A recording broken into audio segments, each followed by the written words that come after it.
आज थोड़ी-सी बात करेंगे माइंड बॉडी मेडिसिन पे। तो मेडिसिन एक तो हम जो मेडिसिन जानते हैं कि जो डॉक्टर लोग देते हैं, ये कैप्सूल वगैरह, बट्टियाँ वगैरह कि इसको खा के ये हो जाएगा वगैरह। लेकिन एक और प्रकार की मेडिसिन है आजकल जिसको बोलते हैं माइंड बॉडी मेडिसिन। जिसका मतलब है कि माइंड का बहुत बड़ा रोल है शरीर को ठीक करने में। तो शरीर को ठीक करने के लिए और आप जो कुछ भी चीज़ें लेते हैं, दवाइयाँ वगैरह, वो तो ठीक है, लेकिन उससे कहीं ज़्यादा असर आप पे होगा आपके माइंड का। तो इसमें एक डॉक्टर हैं, जिनका नाम है डॉक्टर कैंडेस पर्ट। ये महिला हैं, अभी डेथ हो गई कुछ साल पहले। Candace, CANDACE, Pert, PERT।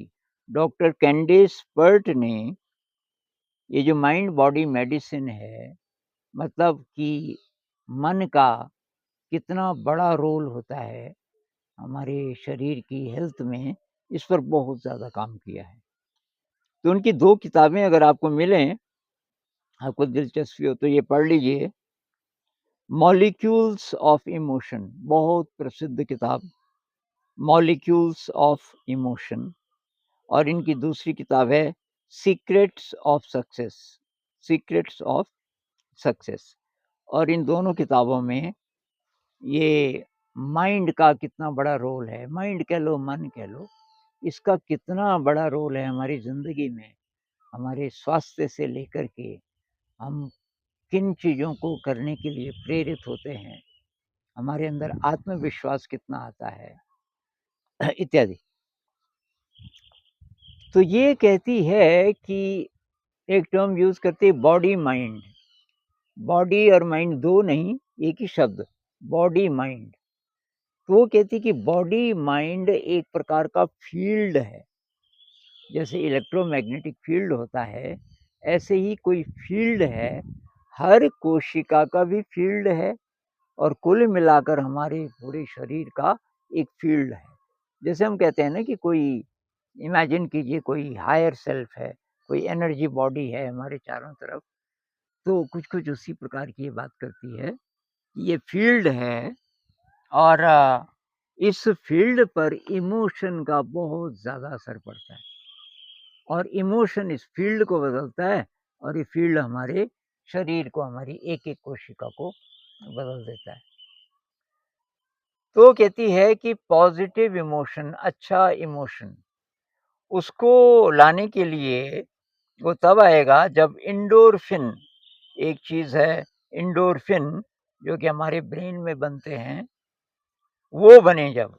तो एंडोर्फिन क्या होते हैं? एक प्रकार के पेप्टाइड्स हैं। पेप्टाइड मतलब समझ लो प्रोटीन एक प्रकार के, जो हमारे ब्रेन में पैदा होते हैं और हमें हमें वेल बीइंग की फीलिंग देते हैं। हम अच्छा महसूस करते हैं जब-जब ये बनते हैं। तो ये कैसे बनेंगे?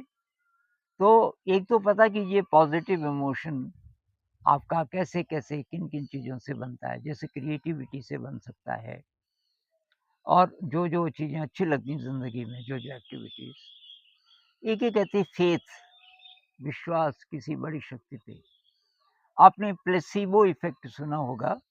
प्लेसिबो इफ़ेक्ट का मतलब किसी मरीज़ को विश्वास आ गया कि मैं ठीक हो जाऊँगा और वो ठीक हो जाता है, बहुत बार बिना बिना ही दवाई के। इसको प्लेसिबो इफ़ेक्ट कहते हैं। तो ये आता है फ़ेथ से। उसी तरह कोई भगवान पे विश्वास कर लेते हैं। भगवान कह लो, अल्लाह पे कह लो, जीसस पे कह लो, और उस विश्वास से वो केमिकल्स बनने शुरू हो जाते हैं शरीर में, जिनकी ज़रूरत है शरीर की हीलिंग के लिए। और एक वो कहती है ये मेडिटेशन, मेडिटेशन का बहुत गहरा असर होता है। अब बहुत लोग गहरा मेडिटेशन जो नहीं कर पाते, एक तीसरी बड़ी पावरफुल चीज़ है, वो है म्यूज़िक। वो कहती है कि ऐसा म्यूज़िक हो जिसमें आप खो जाएँ, और इंस्ट्रूमेंटल, इंस्ट्रूमेंटल म्यूज़िक हो और थोड़ा-सा फ़ास्ट हो तो और अच्छा, जिसमें खो जाएँ आप एकदम। तो वो भी मेडिटेशन का काम करेगा और बहुत जल्दी से वो एंडोर्फिन्स बनाएगा। हमारा ब्रेन जब म्यूज़िक में डूब जाता है, तो म्यूज़िक के रस से ये एंडोर्फिन बनने शुरू हो जाते हैं, ये केमिकल ब्रेन में, और वो फिर भेजता है एंडोर्फिन्स को शरीर में, और बहुत जल्दी उसका असर होना शुरू हो जाता है।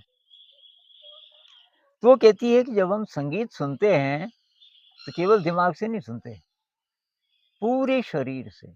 हमारी एक-एक जो कोशिका है वो सुनती है। तो वो कहती है surrendering to music can be the ultimate meditation. ऐसा संगीत कि हम सरेंडर कर दें, एकदम सरेंडर कर दें। इसके उल्टा वो ये भी बोलती है, जो लोग इमोशन को छुपाते हैं, रोज़ ऐसी परिस्थिति में हैं कि अंदर तो आ रहा है गुस्सा और बाहर से हम मुस्कुरा रहे हैं, मुस्कुराना पड़ रहा है, निभा रहे हैं, इससे रोग पैदा होंगे, क्योंकि आप ऑनेस्ट नहीं हैं। वो कहती है कि इमोशनल ऑनेस्टी की बहुत ज़्यादा ज़रूरत है, कि आप जो अंदर हैं, उसको छुपाओ नहीं। तो 2 ही तरीके हैं, ये एक तरीके की बात तो करती नहीं कि आप बहुत एडवांस्ड मेडिटेटर हैं, तो अंदर ही अंदर आप उसको डिसॉल्व कर सकते हो। गुस्सा आया, आपने देखा, गुस्सा गायब हो गया। लेकिन अगर ये नहीं हो सकता, तो उस गुस्से को एक्सप्रेस करने का कोई तरीका होना चाहिए। नहीं करोगे, दबाते रहोगे, तो वो गड़बड़ करेगा, आपको बीमार करेगा। इसको बोलते हैं इमोशनल इंटीग्रिटी, ये बहुत ज़रूरी है। अब ये एंडोर्फिन्स ब्रेन में बनते हैं, ये पिट्यूटरी ग्लैंड एक और हाइपोथैलेमस। तो ये कहाँ है? जहाँ की तीसरा नेत्र बोलते हैं ना, जिसको पीनियल ग्लैंड बोलते हैं, जहाँ पे हम तिलक लगाते हैं, और इसी चीज़ में हम पीछे चले जाएँ और इसके बीच-बीच में कहीं, तो वहाँ ये पीनियल ग्लैंड है, उसी के पास ये भी है, हाइपोथैलेमस और पिट्यूटरी ग्लैंड, और ये दोनों मिलकर के बनाते हैं एंडोर्फिन्स। एंडोर्फिन्स वो केमिकल है जो कि हमें हमारे शरीर को हील कर देता है, ठीक कर देता है, हमें अच्छी वाली फीलिंग देता है। और म्यूज़िक म्यूज़िक जो है, इन 2 सेंटर्स को छूता है, पिट्यूटरी ग्लैंड को और हाइपोथैलेमस को, और वहाँ से ये एंडोर्फिन्स बनने शुरू हो जाते हैं। तो म्यूज़िक का कितना असर हो सकता है, इसके लिए एक बहुत कमाल की किताब है, म्यूज़िकोफीलिया। ओलिवर सैक्स ने लिखी है 2007 में, ओलिवर सैक्स, और किताब का नाम है म्यूज़िकोफीलिया, MUSICOPHILIA, और इस पे एक फ़िल्म भी है, म्यूज़िकोफीलिया, ओलिवर सैक्स, और कमाल की फ़िल्म है कि संगीत से क्या-क्या हो सकता है। तो ये अभी बात चल रही थी पीनियल ग्लैंड की, तो इसके बारे में भी मैं कुछ बोलना चाहूँगा कि हमारे अंदर जो अतीन्द्रिय शक्तियाँ आती हैं, वो इस पीनियल ग्लैंड के कारण आती हैं। इसी को आज्ञा चक्र भी बोलते हैं कुछ लोग, थर्ड आई भी बोलते हैं, तीसरा नेत्र, शिव जी का तीसरा नेत्र आपने सुना होगा। तो इसके बारे में लोगों को बहुत कम जानकारी है, और मैंने सुना है, कुछ रिसर्च इस पे हुई है, कि क्लोराइड और फ्लोराइड, ये जिन चीज़ों में है, वो पीनियल ग्लैंड के लिए अच्छा नहीं है। जैसे टेफ्लॉन, आप चाउमीन वगैरह बनाते हैं जिस पैन में, उसपे काली परत लगी रहती है, तो जो काली परत है उसको बोलते हैं टेफ्लॉन। कार्बन टेट्राफ्लोराइड, उसमें 4 फ्लोराइड हैं कार्बन पे, तो वो कि हमारे लिए डेंजरस है। उसमें आप खाना बनाओगे, धीरे-धीरे पीनियल ग्लैंड सुस्त होगा। पीनियल ग्लैंड ही हमें मेडिटेशन में आगे बहुत गहरे जाने में भी मदद करता है। तो ये सारी चीज़ें मेरे ख़्याल से जुड़ी हुई हैं, क्योंकि म्यूज़िक भी ये बोल रही है, ये जो राइटर है कैंडिस पर्ट, म्यूज़िक भी बोल रही है, मेडिटेशन भी बोल रही है। तो ये म्यूज़िक और मेडिटेशन, इन दोनों का इलाका बिल्कुल आस-पास है। Pineal gland, pituitary gland, hypothalamus, ये सब आस-पास हैं, और ये चीज़ें बनाते हैं। तो मन का रोल कितना ज़्यादा है, इससे मुझे कबीर साहब का एक दोहा याद आ रहा है मन के हारे हार है, मन के जीते जीत, आपने सुना ही होगा। कहा कबीर हरि पाइये मन ही की प्रतीत, परमात्मा की अनुभूति भी लेनी है तो कॉन्फिडेंस होगा तभी। मन ही की प्रतीत, आपका जो मन है, मन का ही रोल वहाँ भी है। मन ही हार गया तो मन के हारे हार है। तब सारी परिस्थितियाँ बहुत सूटेबल भी हों, जैसे कोई बीमार है, अब उसके अंदर ये विश्वास ही नहीं आ रहा कि मैं ठीक हो जाऊँगा, तो कितना भी बढ़िया आप इलाज करोगे, बहुत मुश्किल है उसका ठीक होना। तो म्यूज़िक की बात चली है, तो थोड़ा-सा शिव जी की बात कर लेते हैं। ये शिव जी की आरती में आता है ना, 64 योगिनी गावत नृत्य करत भैरों, बाजत ताल मृदंगा और बाजे डमरू। तो ये 64 योगिनी गावत नृत्य करत भैरों, भैरों का मतलब शिव जी। शिव जी का एक नाम भैरव है, उसका संधि विच्छेद करेंगे तो भय प्लस रव, भैरव, भय प्लस रव। तो कि उन्होंने बहुत रौद्र रूप लिया था शिव जी ने, भयंकर आवाज की, और वो ये राक्षसों से लड़ने के लिए, ये लंबी कहानी आप पढ़ लेना।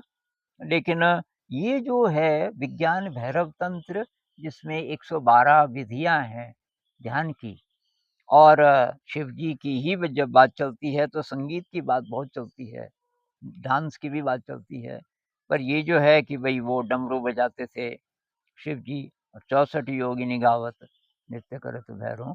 तो संगीत में कुछ चीज़ है, संगीत ध्यान से बहुत गहराई से जुड़ी हुई कोई चीज़ है, और संगीत, ध्यान और इसके अलावा फेथ, फेथ इन चीज़, सारी चीज़ों से जो पॉज़िटिव इमोशन आता है, वो पॉज़िटिव इमोशन बहुत ज़्यादा यूज़फुल है हमारी हीलिंग के लिए भी और ट्रांसफ़ॉर्मेशन के लिए भी।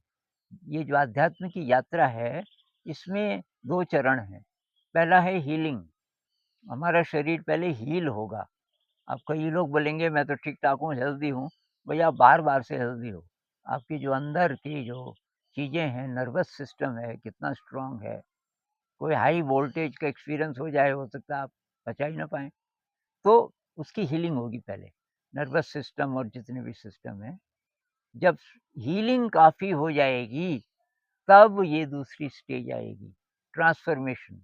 ट्रांसफ़ॉर्मेशन का मतलब है कि अब जो हायर सेल्फ है, उसका स्पर्श आपको मिलना शुरू हो गया, क्योंकि आपका ब्रेन तैयार हो गया आपका। और ब्रेन केवल यही नहीं है, ब्रेन का मतलब है हर कोशिका का भी अपना ब्रेन होता है। ये कैंडेस वर्ट जो बोल रही है कि पूरा ही फील्ड है हमारा एनर्जी का, वो सारा फील्ड बदलता है। उस फील्ड में, सारी फील्ड में पॉज़िटिविटी आती है। वो आने के बाद फिर हम ध्यान में ज़्यादा गहरे जा पाएँगे।